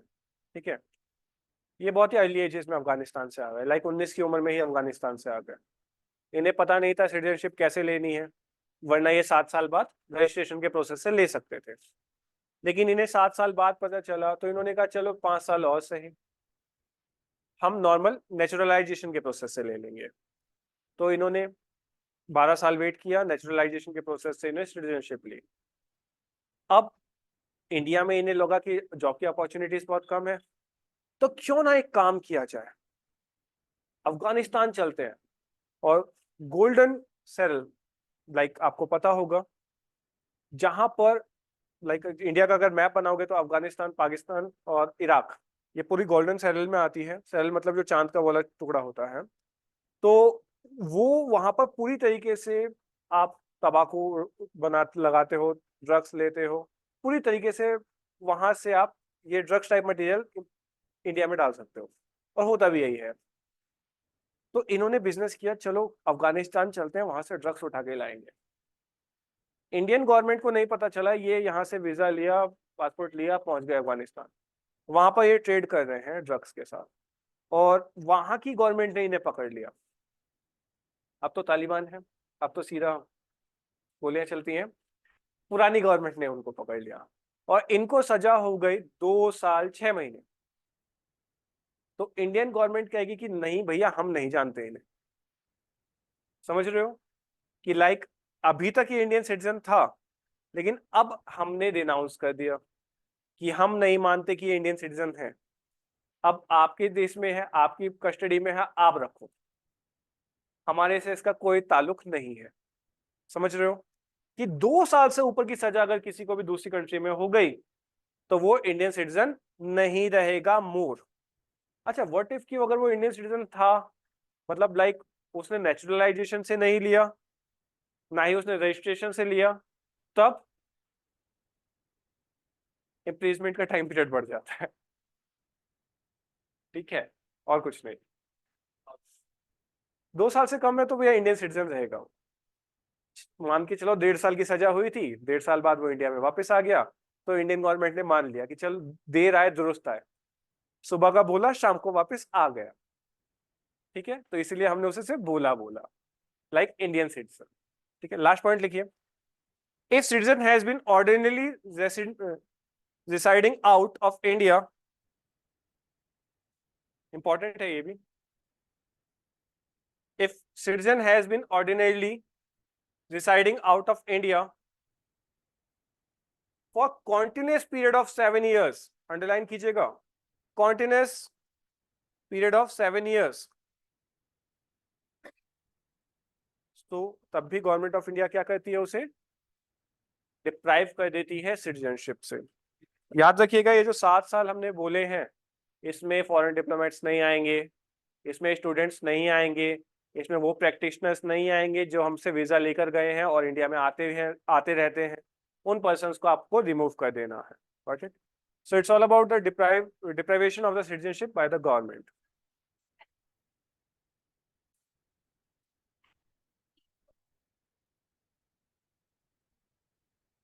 नहीं, बिल्कुल नहीं, वो गवर्नमेंट ऑफ इंडिया के काम से गए हैं, वो इंडियन डिप्लोमेट्स के रूप में गए हैं, तो वो चीज इसमें इंक्लूड नहीं होगी। जैसे अभी आपने देखा था कि हमारे जो नेवी ऑफिसर्स थे वो 8, तो वो तो इंडियन ही रहेंगे, लाइक उनको 20 साल भी डाल दो वहां जेल में, अगर वहां से वो रिमूव होकर आते हैं, वो इंडिया में वापस आते हैं, तो वो इंडियन सिटीजन ही है, क्योंकि वो बाय बर्थ इंडियन है। दूसरे पर्सन ने नेचुरलाइजेशन के थ्रू इंडियन सिटीजनशिप एक्वायर किया, तब नहीं होता, तब इंडिया सेव नहीं करता, तब इंडिया बोलता भैया तुम जहां के थे वहीं जाओ, हम तुम्हें नहीं जानते। जैसे आपने कभी फॉर्म भरा होगा यूपीएससी का, तो वहां पर लिखा होता है बकायदा कि जो हमारी फ्रेंडली टेरिटरीज हैं वो भी हमारा फॉर्म भर सकती हैं। अब वो पर्सन इंडिया में रहकर इंडिया की सर्विस दे रहा है, लेकिन अगर वो उसने बाहर कोई क्राइम किया और 2 साल से ऊपर है, तो इंडियन गवर्नमेंट उसे भी मानने से मना कर देगी, ऑल दो हमारी एकेडमी में पढ़ा, लेकिन हम नहीं जानते कौन है। इसका बेस्ट एग्जांपल देखिए, अफगानिस्तान में जब तालिबान के साथ अभी स्कफल हुआ था यूएसए का, तो आईएमए के अंडर अफगानिस्तान के जीसीस भी थे, तो इंडियन गवर्नमेंट ने क्या किया, कुछ टाइम पीरियड तक तो अपने पास रखा, लेकिन एट लास्ट तालिबानियों से ही बात करके उनकी गवर्नमेंट में उनको दे दिया। क्या गवर्नमेंट रख नहीं सकती थी? एक पर्सन के ऊपर दिन का 6,000 रुपए खर्च किया इंडियन गवर्नमेंट ने, मांगा नहीं उनसे। क्या इतना ज्यादा अमाउंट रखने के बाद हमें ऑफिसर्स नहीं चाहिए थे, पर हमने उन्हें वापस किया जस्ट बिकॉज वो इंडियन सिटीजन नहीं थे। नेक्स्ट आइटम लीजिए, Indian overseas card holders. Indian overseas card holder, like overseas citizen जिसे बोलते हैं हम, हेडिंग डालिए overseas citizens.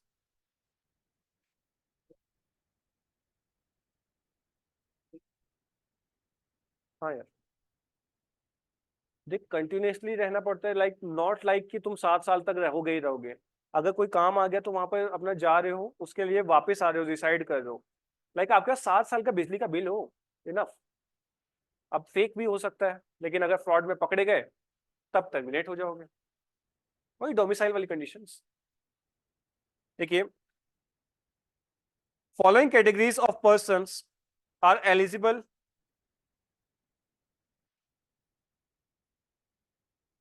Following category of persons are eligible, within bracket लिख लीजिएगा, except Pakistan and Bangladesh, except Pakistan and Bangladesh. First, who is citizen of another country but was a citizen of India? Who is citizen of another country but was a citizen of India?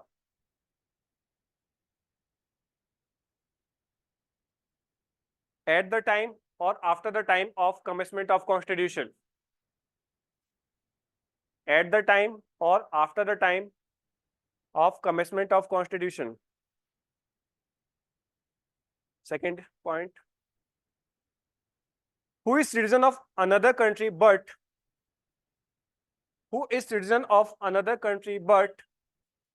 was eligible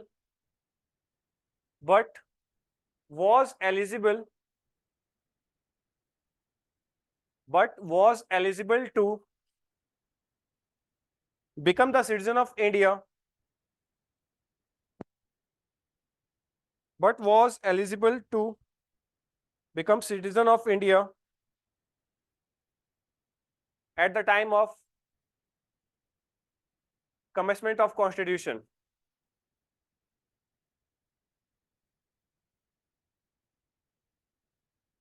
Next, who is citizen of another country but belongs to territory?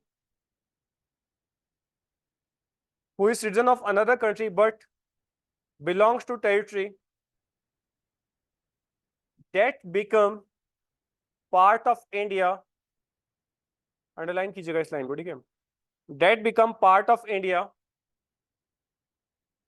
territory of India, who belongs to territory of India, territory of, एक second, who belongs to territory that become the part of India,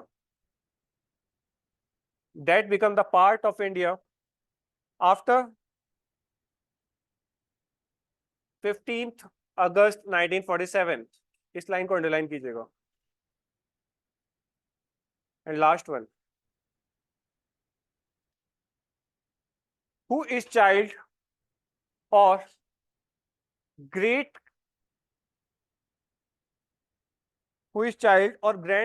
or a great grandchild, who is child or a grandchild or a great grandchild of such a citizen?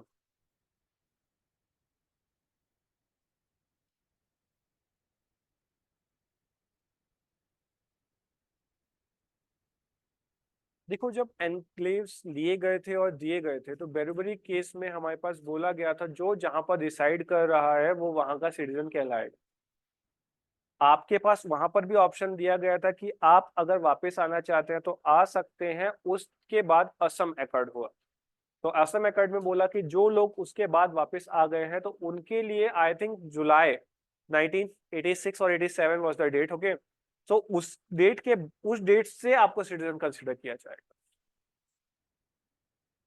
Ji, permit system तो अभी पुराना है यार. Permit system तो 18 century, वो हाँ 19 century का है. ब्रिटिशर्स ने लगाया था. उसका जो आप उसका हिस्टोरिकल बैकग्राउंड जब पढ़ेंगे तो इकोनॉमिकल पर्पस के लिए ब्रिटिशर्स ने लगाया था. हमने बस उसको अपग्रेड किया है, कुछ नया नहीं बनाया. तो अगर आप सोचो कि हमने नया बनाकर इम्प्लीमेंट किया, नहीं, वो उन्हीं का है, हम बस उसको प्रमोट कर रहे हैं. लाइक एविडेंस एक्ट, एविडेंस तो चलो अपना है, सीआरपीसी उनका, आईपीसी उनका, हम बस उसे प्रमोट करते रहते हैं, अमेंड करते रहते हैं. ठीक है. ओके, क्वेश्चंस आपके पास आ सकता है कि what are the rights that are not available to OCI, that is overseas citizens of India. लिख लीजिए यार ये भी. कितने बजे आपकी क्लास? बस ये लास्ट पॉइंट लिख लीजिए. इसके बाद हम देखो टॉपिक्स तो हैं अभी और, लाइक सिटीजनशिप अमेंडमेंट एक्ट 2019 मैंने अभी नहीं बताया, तो वो भी अभी चलेगा हमारे पास, तब जाके सिटीजनशिप खत्म होगा आपका. ओसीआई के ऊपर कई बार क्वेश्चन बने हैं, ठीक है, क्योंकि सबसे ज्यादा इकोनॉमिकली प्रॉस्परस होते हैं वो लोग. आपने देखा है हमारे जब से 2000 कोविड के बाद से स्टॉक मार्केट में एनआईआईएस की एंट्री हुई है, FIIs की एंट्री हुई है तो हमारा स्टॉक मार्केट सीधा बूम किया। कोविड के टाइम पे 8000 पहुंच गया था निफ्टी 50, अब 23,000 पे खड़ा है। चलो 22,000 के लगभग पहुंच गया अब दोबारा, लेकिन इतनी बड़ी रैली दिखाई है। सारा पैसा इंडिया का था क्या? FIIs ने डाला है, DIIs ने डाला है, और जितने भी ओवरसीज है ना, इन पर्सन्स ने डाला है। अब ये सोचो ना, आइडिया वाला जो वोडाफोन आइडिया का FPO आया है, 70% भर दिया वो भी, तो 4% स्टॉक डाउन है फिर भी 70% भर रहा है वो। कहाँ कहाँ से आ रहा है ये पैसा? हम तो नहीं डाल रहे, जिसे पता है ये पैसा डालने वाले वही है, DII FIIs। ठीक है, ओके लिखिए। The OCIs is not entitled to vote, underline कीजिएगा। द OCIs कैपिटल में OCI, that is overseas citizen of India. OCI is not entitled to vote, comma, be a member of legislative assembly or legislative council, vote नहीं डाल सकते, ना elect हो सकते हैं। Legislative assembly और लेजिस्लेटिव काउंसिल और पार्लियामेंट,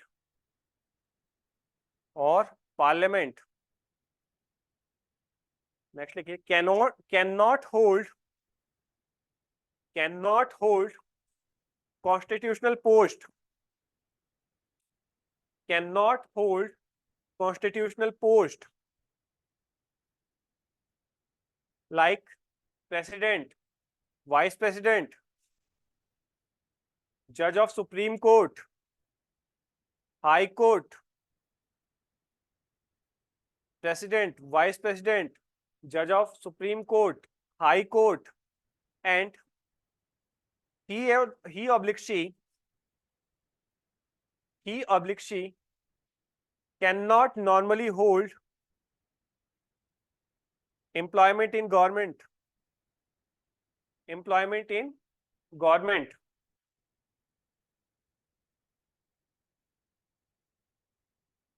ठीक है। ही ऑब्लिक शी को लिखोगे ना आगे से तो इस तरीके से लिखना, ये और शॉर्टकट है, 1 मिली सेकेंड बचाता है। मिली सेकेंड की इंपॉर्टेंस पता चल जाएगी आपको कुछ समय में। लिखिए next, benefit of OCI card holders, benefit of OCI card holders. Okay, याद रखिएगा ऑरेंज पासपोर्ट जो होता है वो OCIs का होता है, ठीक है, ऑरेंज पासपोर्ट। लिखिए, multiple entry, multiple purpose, multiple entry, multipurpose, life long visa, multiple entry, multipurpose, life long visa to visit India,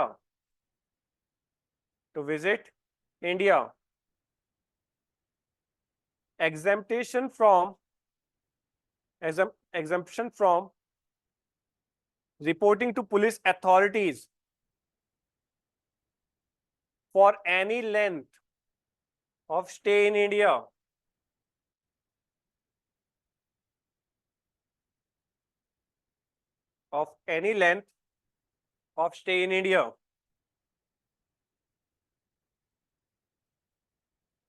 देखिए, parity with NRIs,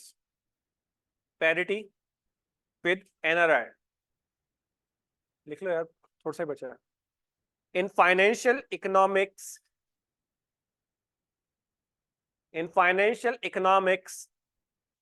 and educational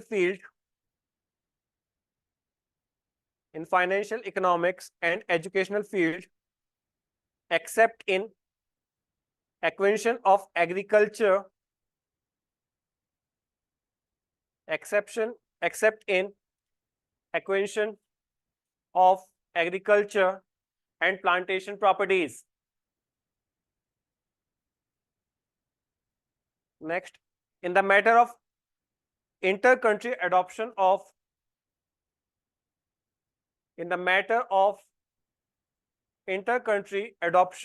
of Indian citizen,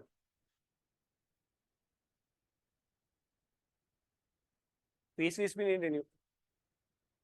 in the matter of inter country adoption of Indian citizen, ये जितनी बार भी आते हैं fees भी नहीं देनी होती, ठीक है। तो लाइक अगर आप कहीं घूमने जाओ तो आपको दिखाना होता है कि कहाँ स्टे कर रहा हूँ, कितने दिन का स्टे है, और अपने नया सिम विम लेते हो आप लोग और करेंसी को चेंज करते हो।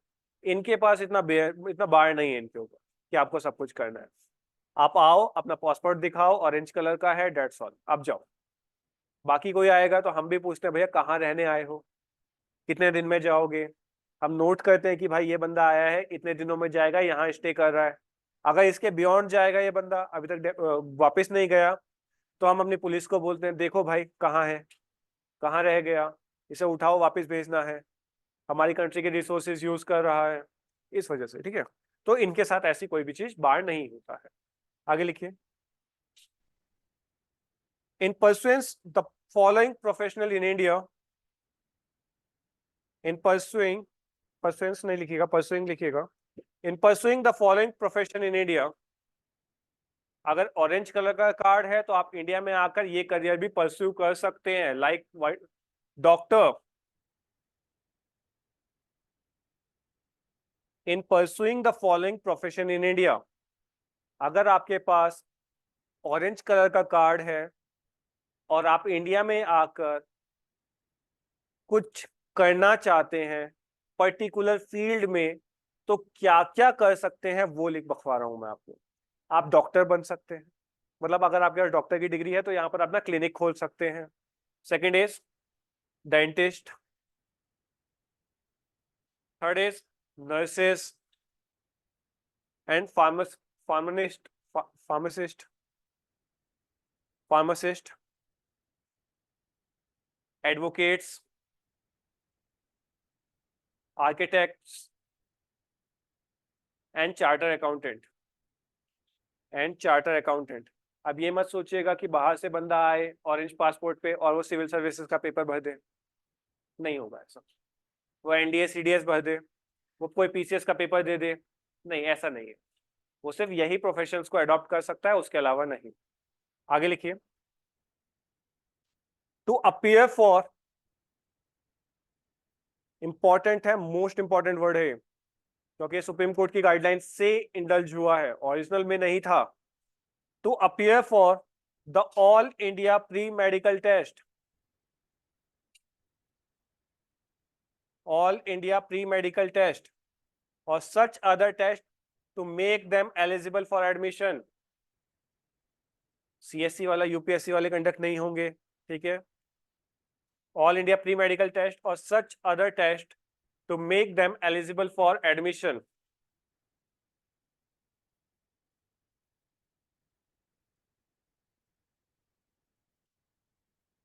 That's all. सर लेट आते हैं ना सर, तो चलो कल हम सिटीजनशिप अमेंडमेंट एक्ट 2019 समझेंगे, ठीक है। एक बार आप एफआरस के ऊपर नजर डाल के आना। हम एक हिस्ट्री पढ़ेंगे एफआर की, फंडामेंटल राइट्स की, और as you know fundamental rights कितने इंपॉर्टेंट है। प्री में, मेंस में बिना एफआरस के आप आगे नहीं बढ़ सकते। तो एक बार देखिए आइएगा, बाकी यहाँ पर डिस्कशन होगा।